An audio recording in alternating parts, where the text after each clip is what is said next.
Well, good morning and welcome to Prepping for Prosperity. I'm Steve Smith. How are you all today? First off, I want to welcome everybody. We've just had an explosion of new subscribers, both on YouTube and on Patreon. It's great to have you all, and the quality of the comments and questions is just blowing me away. You guys are really using this platform, this channel, for exactly what I hoped you would, and so thank you. Great to have you. If you're just stopping by, make sure that you hit that subscription button and the thumbs up and the like and the bell, so that you'll get notified every time I make a new one, which is I think going to be quite often now. When I first started this channel, I just thought I'd do one or two a week, but it's the interest is just exploding, and of course we know that we're living in some very volatile times here, so I guess maybe I'll be doing more than I had first thought I might. I want to answer a question here today. I'm kind of waiting. I'm going to make another one later on today about the situation with the banks and the collapse of SVB and Signature Bank and what we should think about those things. A little bit later, but as I was just going through the messages over on the Patreon side, and this is what the Patreon side is so good for, that I always read the messages there, and if you have questions for me, put them in the messages on the Patreon side. So if you're not with us on Patreon, I put so much more material over there. It's stuff that's really going to help you. I hope that you will be. It's only $5 a month, and it really enables you to have access to a lot more information, and let you send your messages directly to me. So I hope you'll come. I look forward to seeing you over there, and the link is down below if you want to come over. I have a question here, and I'm not going to identify the person. They gave me permission to use their question as for a video, and so I'm going to, because the answer would take a little bit longer than I want to type, right? And it's a great question. Everybody ought to see it. And it's a question about paying off the last credit card. This is a situation that, and it's more complex than that. So hang with me. I'm just going to read it. It says, "Hey Steve, I would like your opinion. I am a widow that owns my little homestead outright." That's great. "Paul and I had a few credit cards back when, and he always paid off each month until the last year, when our grown daughter developed cancer and needed help for medical. I can understand that. Then Pa passed, no insurance. We had paid off all our credit cards except one. It used to be a 21% interest rate, but it has gone up to 31% over the last year. And this is why I say pay off the credit cards first. This is why I disagree with Ramsey. I mean, he says pay off credit cards, but he says do your $1,000 what emergency fund first. Don't do that. Pay it off, because you get the same. If you needed that $1,000 for something, you would have it within that credit card that you had paid off, but you've done away with all the interest that you're paying on that $1,000. I went through that before. I won't get into that again. But paying off your credit cards is the most important, because it frees you from all of that interest that you're paying on the balances. Okay, so it says this has gone up to 31% over the last year. Well, first off, good for you for keeping track of that. I bet you most people don't even know what percentage they're paying. "I am living on Social Security, but I only have very few monthly bills." That's good.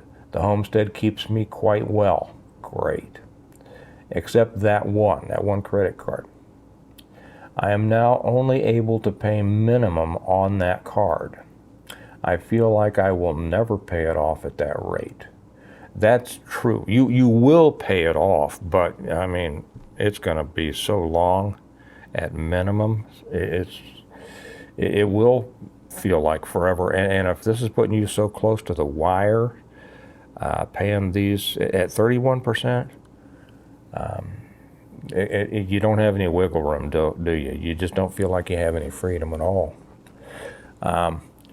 Would it be wise, here's her question, would it be wise to take a small loan on the property from our small local bank to pay off the outrageous card?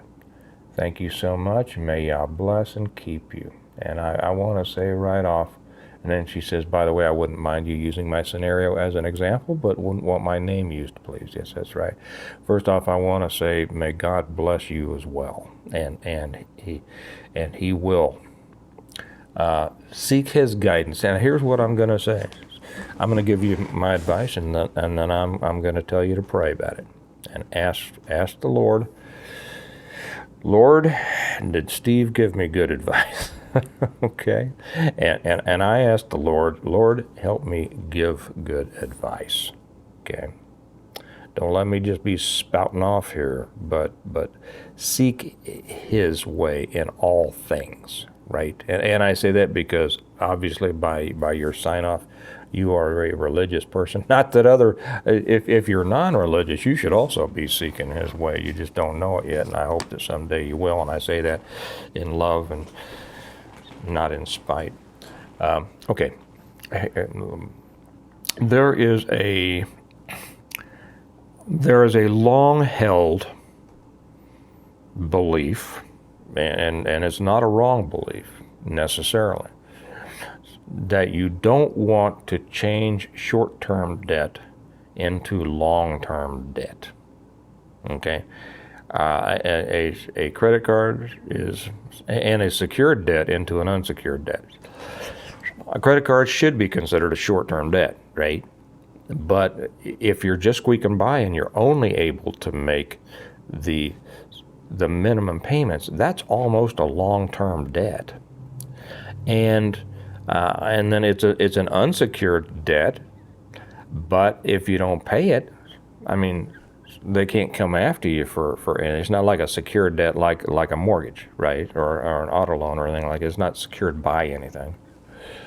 But I mean, if you end up not being able to pay, they are going to come after you. There's going to be legal consequences, and it could hurt you, financially.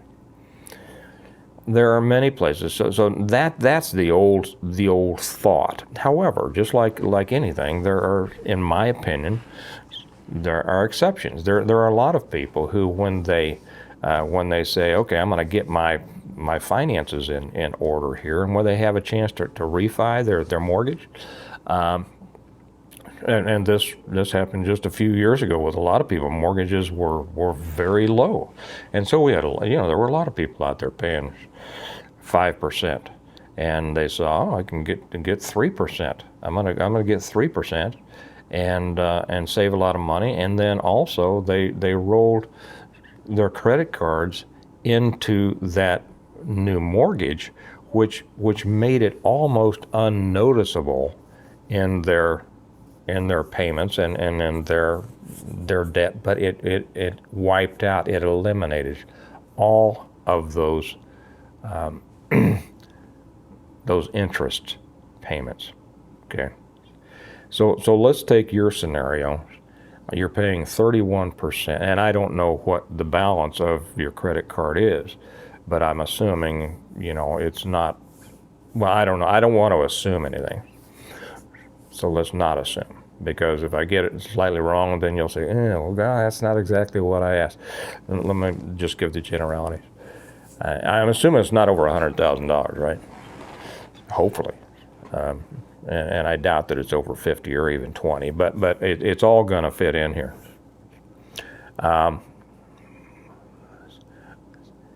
If you, at that 31%, you're barely able to make it, it is going to take you forever to pay it off, and it's going to be wearing on you back here. It's just going to be wearing on you all the time, and it's not giving you any wiggle room, no freedom no financial freedom. Okay. In this case, I would, if it were me, okay, If it were me, I would take a loan against the property. Now, right now, some people are going to be screaming, never take a loan against a property, because then you stand to lose the property.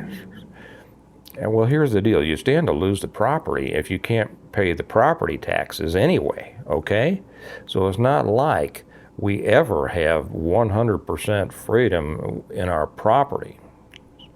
And if you can get a loan against that property from your local bank, now that's good that you have a local bank, because when you can deal with people that are understanding, say you had a snag in there, you're a widow, you had a daughter with health problems, going down to Charles down at the local bank and say, hey, Chuck, I'm hitting a snag here.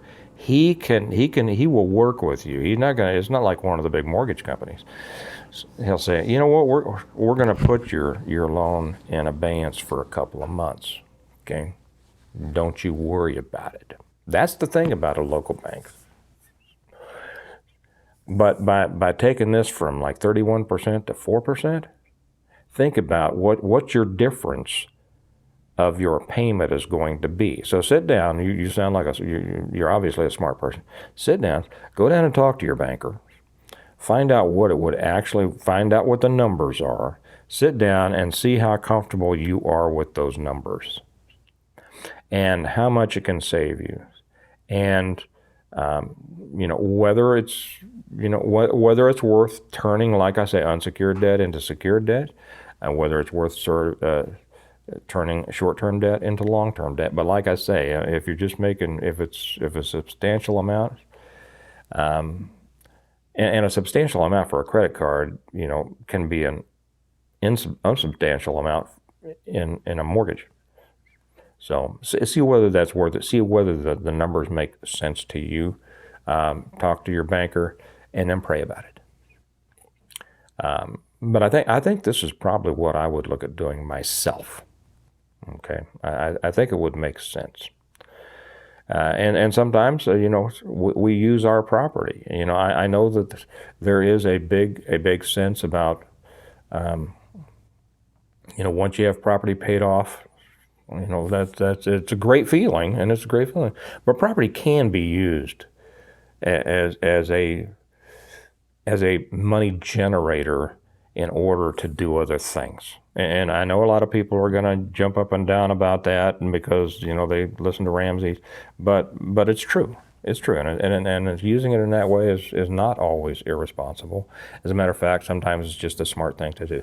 So talk to your banker, and then talk to the good Lord, okay, and let Him lead you, because no matter what Steve Smith says, and I always I'll give you the best advice I can, but the Lord will never mislead you, and you will feel, when you feel confident in your decision, that's Him telling you this is the way to go. Okay, so thank you so much for your question. I hope that's helped. I hope it maybe helped some other people here. The thing about money is that, hard and fast rules don't always apply. It's always about the individual situation and doing it responsibly. So you all have a good day, and I'll be back later to talk about this banks and this crashing economy. So I'll see y'all later. Bye-bye.